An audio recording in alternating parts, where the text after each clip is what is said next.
Muita gente tem recebido bastante Pix e fica com aquela pulga atrás da orelha. Será que a Receita Federal está de olho nisso?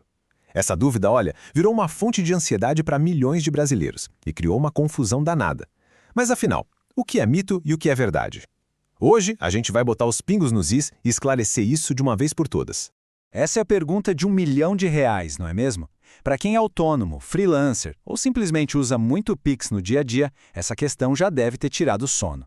O grande problema é que toda essa incerteza acabou gerando duas reações bem extremas. E o curioso é que as duas estão completamente erradas.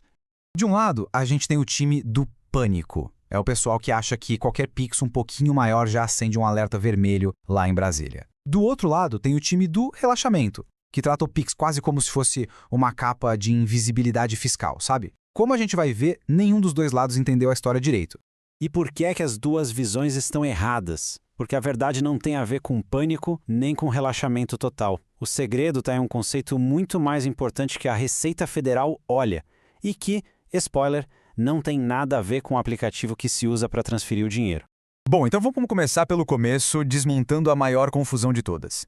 É fundamental entender o que o Pix realmente significa aos olhos do sistema de impostos. E olha só, a resposta aqui vem direto da fonte. A própria Receita Federal já deixou bem claro. Essa ideia de um imposto do Pix é fake news.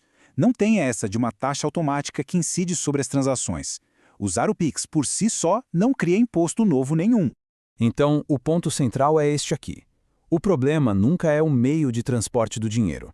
Não importa se foi Pix, TED, boleto ou até um envelope de papel. O que importa de verdade é a natureza daquele dinheiro.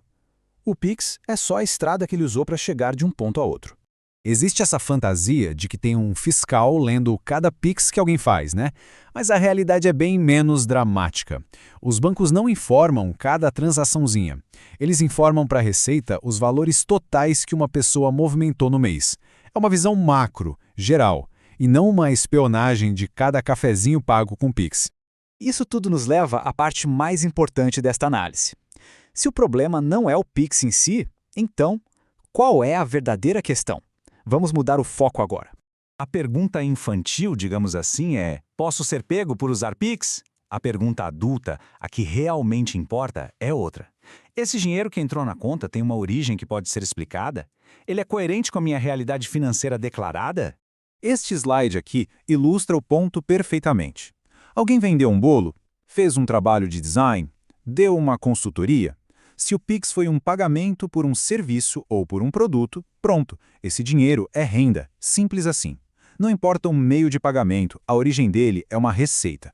Agora, por outro lado, nem todo o dinheiro que entra na conta é renda, né?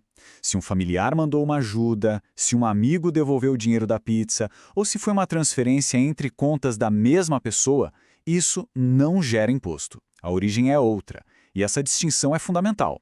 No fim das contas, tudo se resume a este conceito coerência financeira. O que isso quer dizer? Significa que a história que as contas bancárias contam precisa fazer sentido com a história contada na declaração de imposto de renda e também com o padrão de vida. É sobre ter uma vida financeira que se explica. Certo, o problema foi entendido. E agora? Como é que se sai dessa confusão e se alcança a tranquilidade? Vamos ver como construir isso com alguns passos bem práticos. Olha, o verdadeiro risco para a maioria das pessoas não é a fiscalização batendo na porta por causa de um Pix. É a completa bagunça. Misturar a conta pessoal com a profissional, não saber de onde veio o dinheiro, não guardar comprovante. Essa desorganização, sim, é uma bomba relógio. Então, aqui vai um roteirinho para paz de espírito. Primeiro passo, classificar a origem de cada dinheiro que entra. É renda? É presente? Empréstimo? Segundo, identificar a frequência. Pagamentos que se repetem todo mês indicam uma atividade profissional. Terceiro, e esse é talvez o mais importante de todos, separar as contas, uma para a vida pessoal, outra para o negócio. Quarto, guardar as evidências, recibos, notas, até prints de conversa. Quinto, se o negócio está crescendo, talvez seja hora de formalizar. E por fim, o sexto passo, alinhar tudo isso para que a declaração de imposto de renda seja um retrato fiel da realidade.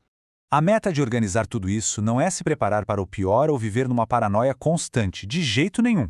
É simplesmente para ter paz de espírito. É sobre ter controle e clareza sobre a própria vida financeira. Isso sim é empoderador.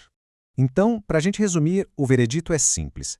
Se o dinheiro tem uma explicação clara e não é renda, tipo um reembolso ou uma ajuda de família, o pânico não faz o menor sentido. Agora, se era pagamento recorrente por um trabalho e isso não foi organizado ou declarado, o caminho não é o medo, o caminho é agir e regularizar a situação.